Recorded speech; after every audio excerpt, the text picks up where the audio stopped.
The recent Rajya Sabha election seems to have brought to the fore the conflict within the Congress. We witnessed how cross-voting led to BJP candidate Harsh Mahajan emerging victorious. At the same time, the Congress was reduced to a sorry figure.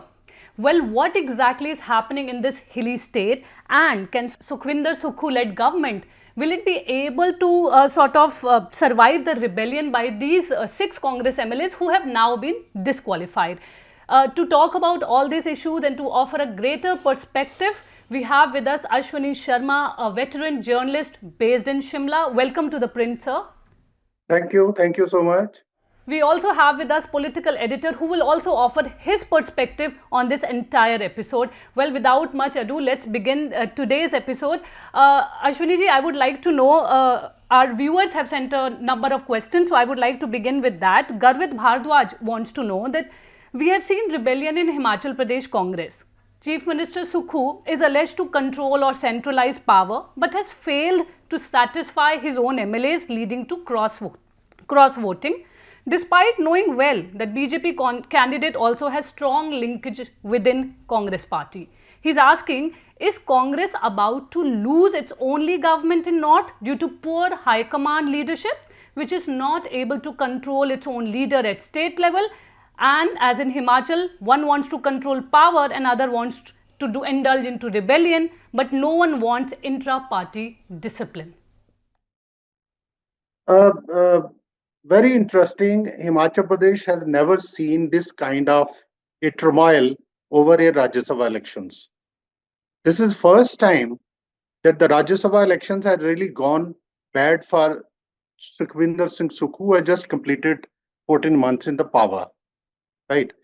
The fact remains that the BJP has only 25 MLAs in the 68-member house, and the Congress has formed the government in 2020 December with 40 MLAs. And till now, the Congress was also enjoying the support of 3 independent MLAs.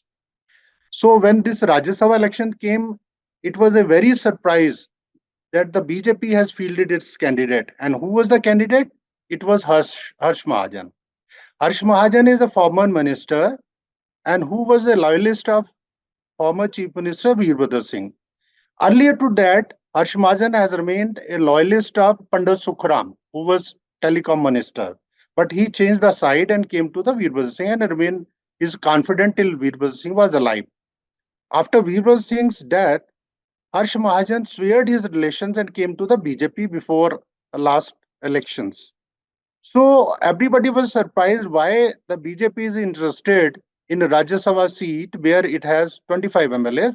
So it was very clear that Harsh Mahajan knew that there was internal contradictions within the Congress, and Sukhvinder Sukhu has not been able to deliver and keep the government intact. His MLAs were quite unhappy with him, and he was gradually becoming unpopular among a lot of MLAs, including his ministers. And you have yesterday seen Vikramaditya Singh's son, Vikramaditya Singh. He resigned from his position. And today there was a meeting of the Congress MLAs and ministers, and he did not attend the meeting. He was the only MLA who remained absent from the meeting, though his mother later came to CM's residence where all the MLAs were there. So this is a crisis which the Congress and perhaps Sukhu could not anticipate. And the BJP got an opportunity to encash on that. And BJP naturally, being a political party, has all the reasons to grab the opportunity. And I was listening to Jairam Thakur, who is the leader of the opposition and also former chief minister, that the people of Himachal Pradesh now want the BJP to be in the government, and the Congress has lost its majority. And basically, the BJP is also saying whatever has happened, it's because of the Congress' own contradictions, own infightings, and the leaders' failure to keep the flock together. So, Ashwani, the question is, you've spoken about how Sukhu did not anticipate it. It's quite strange because we heard Pratibha Singh, repeatedly talking about how MLAs and leaders were unhappy with his style of functioning, how they were not getting to talk to the chief minister. Nobody from the party was actually indulging them. And it has been on for the last 2-3 months. And Pratibha Singh happens to be the state Congress chief. Late Vikramaditya Singh's wife, Vikramaditya Singh, her son is of course a cabinet minister, now he has resigned. But point is, to say that Sukhu did not anticipate it sounds very strange, because for the last 3-4 months we have been writing about this, simmering rebellion in the Congress. How could he miss it? So actually, if you remember, you have been also reporting on Himachal political scenes. When Vikramaditya Singh was chief minister, Sukhvinder Sukhu happens to be PCC president. And everybody knows that their relationship was not as good as today. Pratibha Singh as PCC president and Sukhu as a chief minister. And somehow, Sukhvinder Singh Sukhu has tried to emerge to the level of Vikramaditya Singh's the way of working, right? So in that, Sukhu was not of that stature or the tallest experienced leader. He has only run the organization but had no experience of running the government. So how to keep the MLS together, how to work with the president of the party, who was also one of the contenders of the chief ministerial post, because of Vikramaditya Singh's legacy, as they are talking now, mother and the son. So Sukhvinder Singh Sukhu tried to assert himself and remain stronger, because he knew that the high command, especially Priyanka Gandhi and Rahul Gandhi, they were with him. And even today's situation, I'm told that Priyanka Gandhi has spoken to PCC President Pratibha Singh and son also, that all the crises should be managed, and Sukhvinder Singh Sukhu till the Lok Sabha elections should remain as chief minister. Then we'll see what happens next. So look at the situation here. 6 Congress MLAs disqualified for defying the chief whip when there was voting on this cut motion, the budget was being passed. Fine, probably the most prompt disqualification of MLAs I have seen in several years. Otherwise, this disqualification proceedings take months and years. Anyway, so we know what has happened. So now, as it is, it's a 62-member assembly now with this disqualification. Congress got the support of 34 MLAs during the Rana Sabha poll. So it has a majority as of now. But can it save the government? That's the question, because we have Vikramaditya Singh first resigning, then clarifying that, okay, he has spoken to the chief minister, he is not insisting on this. Then again, his mother Pratibha Singh clarifying that no, he has not taken back his resignation. So the rebellion is not over yet. And mind you, Harsh Mahajan needs to be a confidant of Vikramaditya Singh, as you have said, he is very close to Pratibha Singh family. Now, if Harsh Mahajan managed to get those numbers, we can probably assume that he had the backing of the PCC chief also, and late Vikramaditya Singh's family. So things have not settled yet. Are you expecting more rebellion from Congress MLAs in coming days and weeks, which would really make this government survival very difficult? Yeah, I'll tell you another interesting thing. After this cross voting, the 9 MLAs doing cross vote, 3 of them independent, 6 Congress. And immediately after that, all these MLAs, they were packed in vehicles and taken to Panchkula. And who did it? BJP. 2 BJP MLAs escorted them to Panchkula, and there was a CRPF coming to Himachal Pradesh in Shimla and escorting these MLAs to Panchkula. Next day, all these MLAs are brought in a helicopter to Shimla. They were present in the assembly, they marked their attendance but did not attend the voting on the budget. They were again taken back to Panchkula by helicopters. So why the BJP is doing this?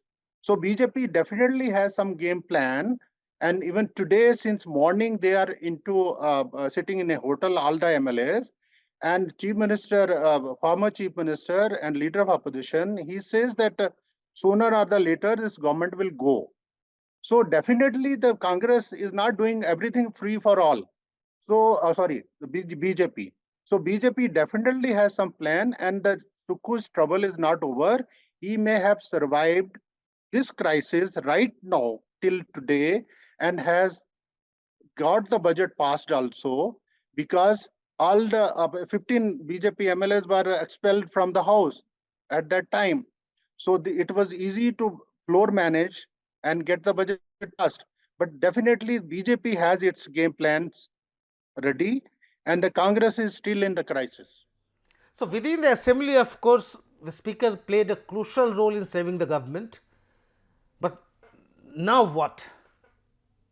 So right now, as the Vidhan Sabha has also been adjourned sine die, there's no session going on.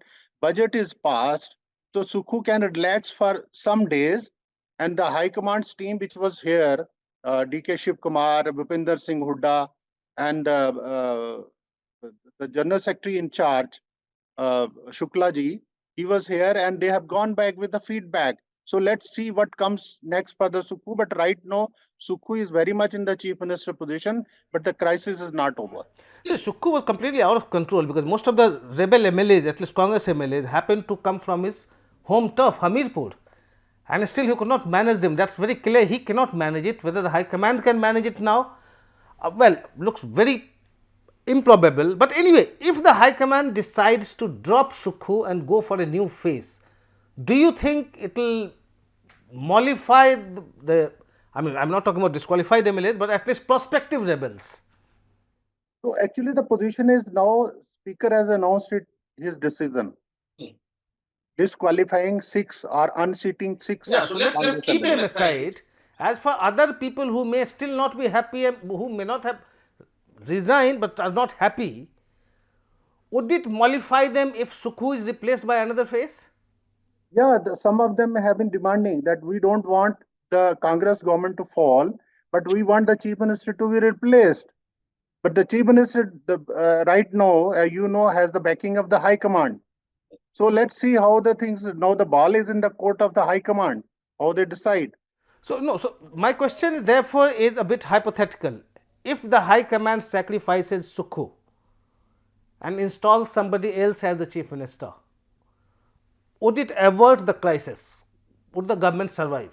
As I said, the BJP is definitely on some game plan. The Rajya Sabha seat was the gain they have made. But now their target is to topple this government or let this government be toppled by the Congress only. Then the formist government, or there could be an option of having president's rule in the state till the Lok Sabha elections. Then the party can decide or the government can decide when the assembly elections has to be held. So these are the options which are emerging right now from the scenario. But again, I will say the Congress is in turmoil. There's no peace in the Congress. The problems are there.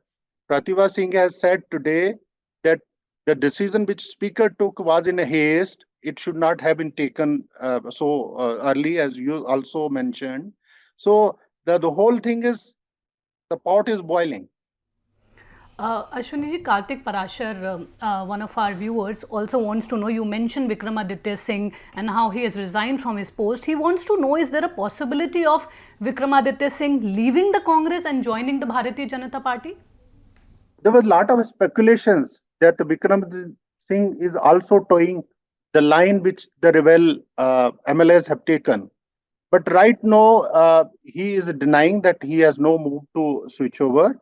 And he is the disciplined soldier of the Congress party. He has never crossed the line of the discipline, but he has the grievances. His father, whose name was used in the elections, was not given a due recognition, and his works were interfered by the chief minister. He was not allowed to function as a minister. So on and so forth. There are so many things he is raising, but he has not given an indication to join the BJP.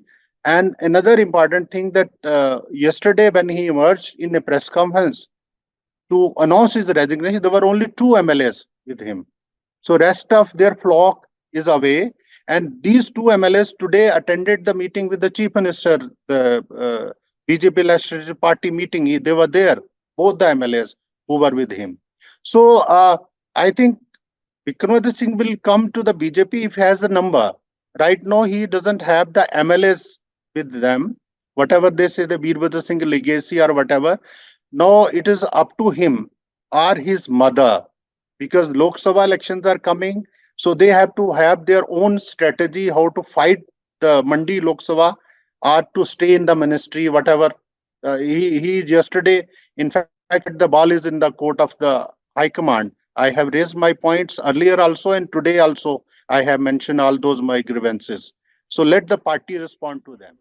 Another Vasant Kulkarni, who's another viewer of ours, he also wants to know something that a lot of others have also been talking about, that the Congress is in power in Himachal Pradesh. So when the state home ministry is with them, why this intelligence failure? Why were they not able to know that something like this could happen, and why no efforts were made by the central as well as the state leadership? I asked this question yesterday to the Chief Minister, that you are the Home Minister of the state. The intelligence chief and the Director General of Police is under you, and you could not anticipate what is happening, what the BJP is doing. They have done a lot of groundwork, in fact. When Harsh Majan filed the nomination, I think he had the plans with him. Because day one he said, I have filed my nomination paper to win the elections, not to lose the elections.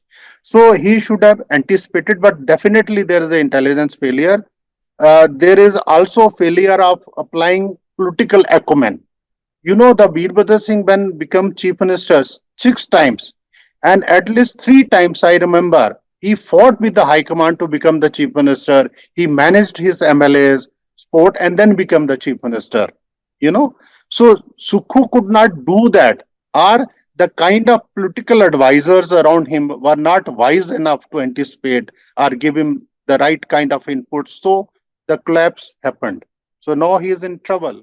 I don't know whether we should be talking about advisors around Sukhu or advisors around Rahul Gandhi or Priyanka Gandhi. I mean, who should be blamed for this? About Rahul Gandhi, you will see, but I'm talking of the advisor which Sukhu has around, the political persons who are giving him inputs, are giving him advice for assembly floor management, or about going to the elections and all that.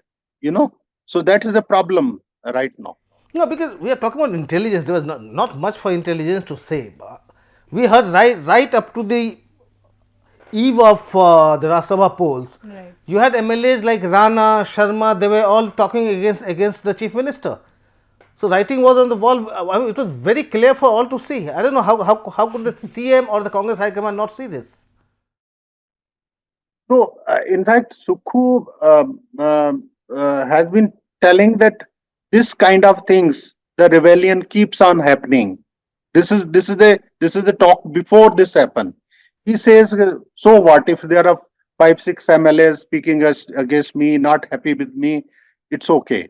So that kind of a thing. Probably because he saw that huge gap, 25 on the BJP side, 40 on Congress's side, plus 3 independents who were supporting the government. Probably he saw the gap too huge to be filled through It was his overconfidence, in fact. The gap is huge, then nobody can harm him. And in fact, he has still kept one berth in the cabinet. There has to be 12 ministers. He has 11 ministers. So he is keeping that cushion. If the problems comes, he can induct one of the 2 MLAs. But apparently Rana was offered that post and he declined that berth. Declining because he says, I have been humiliated and all that. Why should I join the ministry right now when the government is already going? He is saying that. So from here we are all keenly watching the moves of Vikramaditya Singh's family, which way they go. But anyway, the big question is, I don't know, I'm not very updated on this, but what happened to that ED case of money laundering against the family? Because then Vikramaditya Singh had been booked, his wife had been booked, even Vikramaditya Singh was booked in that case, and one of their aides, in fact, has spent about a couple of years in jail. What happened to that money laundering case? There's no progress in that case. We have not heard that they were summoned or any notice was given to them, and there's no such kind of a thing happening. Maybe, let's see. Ashwani ji, another thing I would like to know is all this has happened just before the Lok Sabha elections. So, what kind of impact, if any, do you think it will have on the Lok Sabha elections? It will have a huge impact in Himachal Pradesh. Last time, even in 2014 and 2019, the BJP had won all the 4 seats. They have swept elections because of Modi wave. And after that, when one MP died in from Mandi, Ram Sharma, so Birvadar Singh's wife, Pratibha Singh, contested the election. He won the election. So right now, of 4 seats, one is with the Congress. So the scenes which are happening are problems which are happening with the Congress is not giving a right signal to the voters. So we can say the BJP is well prepared for the election, but Congress has no preparedness. Congress is not clear about its candidate also. Congress is not clear about the strategy. Congress is not clear about the star campaigners also. But the BJP is very, very clear and well prepared.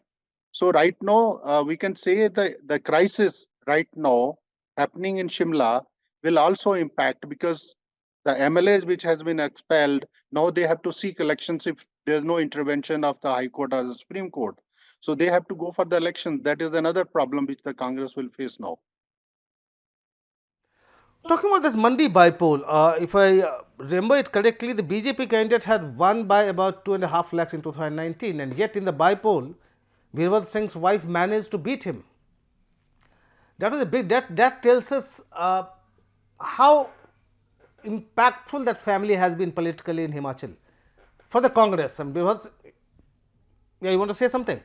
No, what I was going to ask was, what makes that family so important in Himachal? As long as Virabhad Singh was there, he was a hugely respected figure. But what about Vikramaditya or his mother now?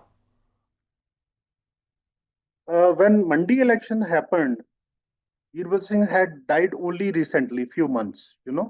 So there was kind of a sympathy for the family. And they also invoked his name in the elections that you have to vote for Birvad Singh, not Pratibha Singh. So that kind of sympathy was there, one. Number two, there was a lot of, lot of problems within the BJP also. There was groupism in the BJP. Jairam, a section of the BJP also wanted the Jairam should be pinned down in Mandi because it's his district and his constituency. In fact, Jairam Thakur has also fought one election and lost to Pratibha Singh earlier. So two factors mainly, sympathy factor for Pratibha Singh, rather Birvad Singh, and disillusionment which the voters had against the BJP right that time. And the Congress, as Himachal has a trend of changing the powers. And the third factor which played that Congress may again come to the power 1 year later when the elections are happening. So all these factors concluded it was not basically Pratibha Singh's popularity, but it was a sympathy for Birvad Singh. And they had consolidated on Birvad Singh's legacy, or vote bank, or the people Birvad Singh has obliged during his all these 6 tenures. So they were, I think, they managed to win the elections because of that. Does Vikramaditya have the kind of charisma that his father had? Vikramaditya Singh has been performing well, but as he says that he was not allowed to do whatever he wanted in his department, and his appeal to the voter is definitely a benefit to him, and people see a reflection of Birvad Singh in him. But the kind of popularity which Birvad Singh had, or the kind of the ground position which Birvad Singh had, Birvad Singh lacks in that. He doesn't have that kind of thing. Actually, last question from my side, a bit hypothetical and a bit of repetition also, given that we discussed it at the beginning of the program.